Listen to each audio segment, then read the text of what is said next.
Pernah kepikiran gak sih, di tengah lautan yang begitu luas dan penuh air, apa ikan itu bisa merasa haus?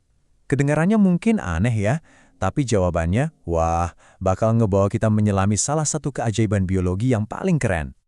Buat kita manusia, minum air laut itu ide yang buruk banget.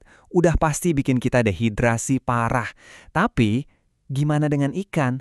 Mereka kan hidup dan napas di dalam air asin setiap detik. Apa aturan yang sama berlaku juga buat mereka?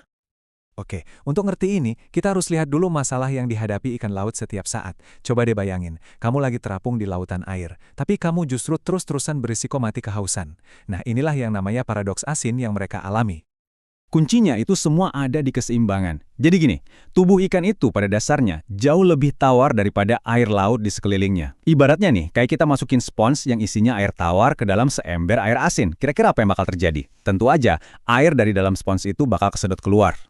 Nah, proses alami ini namanya osmosis. Gampangnya, air itu akan selalu pindah dari tempat yang kurang asin ke tempat yang lebih asin, buat nyeimbangin keadaan. Artinya apa buat ikan laut? Ya artinya, air di dalam tubuh mereka itu disedot keluar terus-terusan. Jadi, prosesnya tuh begini. Karena tubuh ikan lebih tawar, air berharga di dalam sel-selnya itu seolah-olah dicuri terus sama lautan lewat kulit dan insangnya. Kalau nggak ada mekanisme pertahanan, ya udah ikannya bakal keriput kayak kismis dan akhirnya mati. Ironis banget kan, mati kehausan di tengah lautan. Tapi, ya jelas dong ikan laut nggak mati gitu aja. Alam udah ngasih mereka solusi yang luar biasa cerdas. Anggap aja tubuh mereka itu punya semacam filter air internal super canggih. Yuk kita bedah cara kerjanya. Dan ini nih bagian yang paling nggak disangka-sangka.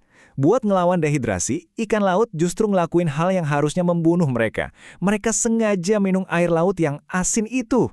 Terus-terusan malah. Loh, kok bisa jadi solusi? Disinilah keajaibannya.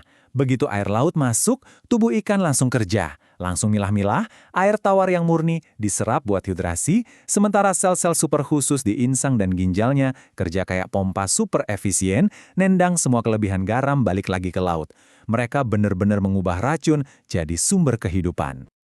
Biar kita makin kagum sama adaptasi ini, coba deh kita bandingin sama sepupunya yang hidup di lingkungan yang beda banget, ikan air tawar. Lihat deh bedanya, benar-benar 180 derajat. Masalah ikan air tawar itu kebalikannya. Tubuh mereka lebih asin dari air di sekitarnya, jadi air malah masuk terus ke tubuh mereka. Solusinya, mereka hampir nggak pernah minum dan malah pipis terus buat buang kelebihan air. Keren ya? Dua dunia, dua masalah yang berkebalikan, tapi solusinya sama-sama sempurna secara biologis. Jadi, apa sih pelajaran penting yang bisa kita ambil dari semua ini? Soalnya ini lebih dari sekedar fakta menarik tentang ikan loh. Ini tuh nunjukin betapa rumit dan elegannya dunia di sekitar kita. Setiap makhluk, dari yang paling kecil sampai yang paling besar, punya adaptasi luar biasa yang dirancang pas banget buat lingkungannya. Nggak ada yang namanya kebetulan. Jadi ini bukan sekedar trik buat bertahan hidup ya.